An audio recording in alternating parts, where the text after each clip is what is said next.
isu dia dasar kita. Mengapa kita tak setuju penyelewengan? Mengapa kita nak tolak rasuah? Tadi saya dialog, saya dah urus dialog sedikit dengan beberapa orang golongan profesional di sekitar Ampang. Ya. Saya kata, orang tanya sekarang, okey, janji PTN batal, minyak turun, gula kontrol turun, elektrik turun. Dia kata, mana nak mari wang puluh-puluh bilion ni?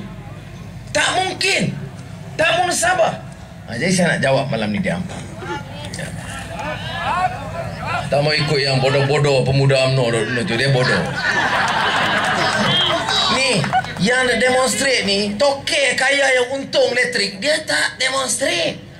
Dia bahkan dia guna insurans sekarang ni, dia hantar message. Ya, tokek-tokek kaya ni dia hantar message, tahu tak? Pasal dia beli insurans. Mana tahu kata, nampak-nampak kaya, Pakatan nak menang, baik kita buat baik sikit. Tapi yang bangang tolol wabahlulan di bawah ni hidup Melayu. Dapat RM20. Kerja tak ada. Kalau dah kerja gaji 800. Yang nak perjuangkan gaji minima kami, bukan pemimpin kamu. Bodoh. Ya. Keluarga kamu kena bayar hutang PTN. Yang nak batalkan PTN supaya kamu jangan dibebankan kami, bukan pemimpin UMNO. Bangang. Ya. Sudah, apa dia? Kalau kita mewakili golongan kaya yang zalim, yang rasuah, dia marah. Tak apa. Ini gaji minimum nak tolong dia. Batalkan PTN nak tolong dia. Nak kurangkan harga barang, turunkan harga barang, nak tolong rakyat. Hentikan penyelewengan dan rasuah dan kezaliman. Tapi tak tahu, itulah nasib kita. Saya bagi tahu di banyak tempat. Saya tak terkejut kalau tokoh-tokoh kaya Melayu, Cina, India yang sokong UMNO Barisan Nasional. Saya tak heran. Sebab memang dia ambil, dia dapat manfaat yang besar. Buat apa dia tolong kita? Kita suruh turunkan, kurangkan untung dia kalau sokong kita. Jadi dia sokong mereka. Jadi kalau mereka sokong UMNO, kita faham. Tapi yang Allah, ni macam kecoru pun terlepas. Ya. Gaji rendah. Sebab apa sokong? Ya. Ada kadang-kadang duduk rumah-rumah bangsa, cat pun tidak, buruk, tak repair. Tapi tetap makcik daripada dulu tak boleh lari dah makcik. Ya. Takut nanti jadi musim Jepun. Makcik. Ya Allah. Nah, tanya macam mana Cik Mat? Bukan Mat siapa? Mat lain, Mat Kelantan.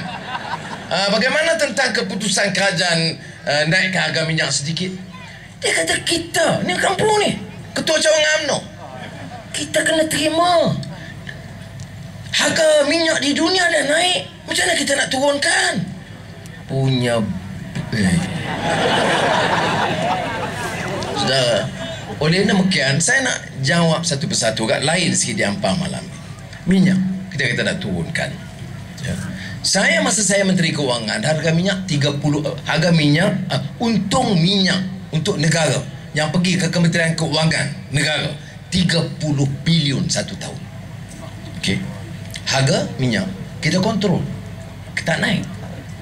Sekarang untung dari minyak 90 bilion ringgit. Wah, dia kata tapi harga minyak antarabangsa naik. Ya, harga minyak antarabangsa kalau kita import, tapi kita ekspor. Tak payah pandai, tak payah jadi profesor ekonomi. Kerana profesor ni pun tak boleh pakai banyak juga. Profesor kangkung ramai profesor. Profesor UMNO merosak. UMNO ni rosak bukan setakat dasar pemimpin. Profesor dia pun jadi rosak. Jadi bangga. Tak pernah negara kita sesungguhnya tak pernah dijajah. Dia Mak Saleh datang tu pak tering kau. Bodohnya profesor. Ya. Sudah. Kalau pendapatan 90 bilion, kalau turun harga minyak jadi 70. Kita hilang 20 bilion. Tapi tak apa, sebab beban kepada rakyat dikurangkan. Air di Selangor, tadi Azmin sebut, kita kata air percuma bagi rakyat negeri Selangor. Saudara, dia tak percuma. Kerajaan negeri kena bayar. Sampai tahun lalu 400, sekarang ni sampai 560 juta. Kerajaan negeri bayar. Fikir, kerajaan negeri dah tampung 500 bilion lebih untuk berikan air percuma. Bankrupt ke negeri Selangor? Tidak. Semalam di Parlimen, Peter Chin, saya malah saya selalu malah nak bergaduh menteri, so yang lain je lah. Saya duk tunggu Muhyiddin dengan Najib je. Tapi oleh kerana dia sebut, inilah Langat 2 tak berjalan dan perjanjian air ini Selangor telah tidak bagi kerjasama, oleh demikian ada masalah. Dalam jangka 5 tahun air tidak ada, tak cukup, susah bagi wilayah Persekutuan dan Selangor dan Putrajaya. Jadi saya bangun. Saya kata, sebab apa perjanjian ni Selangor tak setuju?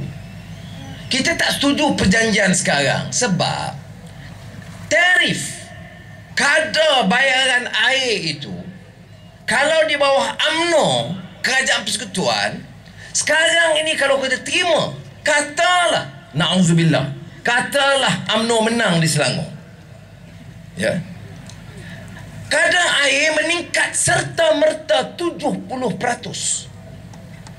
Dia tak setuju air percuma.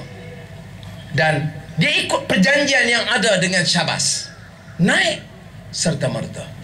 Jadi saya bagi tahu menteri, bukan kita tak mau setuju, kita tak setuju kadar tarif itu kerana perjanjian dibuat, perjanjian berat sebelah. Semua perjanjian perswastaan ini memihak kepada orang kaya, mendera rakyat miskin. Itu perjanjian UMNO. Mas, ya, Lebuh Raya Utara Selatan, semua perjanjian ini memihak. Elektrik, IPP, memihak kepada golongan kaya. Jadi sebab itu saya kata, saudara yakin, pertahankan kawasan-kawasan kita, malah perkuatkan. Saya beritahu di Kuala Selangor, masa sekarang, dia yang mampu ni, baik pecacai, baik katak lompat, katak puru, katak pisang, macam-macam katak yang ada ni, berlebih. Kadang-kadang katak ni lebih-lebih, ya, tak habis-habis, tak jawab isu. Saudara, yang kita nak sebut di sini apa? Menang, saudara-saudara. Orang ni tak ada tahu modal lain lagi dah yang dia boleh serang kita. Semalam 2 malam sudah 20 minit satu-satu ambil serang Anwar Ibrahim, ya. Saya hari itu dapat 3 hari cuti sebab dia serang Mat Sabu. Saya dapat 3 hari cuti. Tapi selesai Mat Sabu sekarang ni, dia patah balik ke saya. 2 hari ni Azmin, jadi saya mendapat 3 hari cuti. Apa dia? Tak setuju dengan Mat Sabu, boleh jawab. Jangan fitnah dia. Jangan kata dia sokong komunis. Pas sokong komunis, pas dia sokong komunis sekarang, ya. Yang itu tak apa, kerana ini suara UMNO. Tapi yang bangang punya kau, ya, Mat Sabu komunis, kepala otak kau bodoh. I mean, you can't have politics with such stupid argument macam ini. Umpamanya kalau di Parlimen tadi soal air semalam,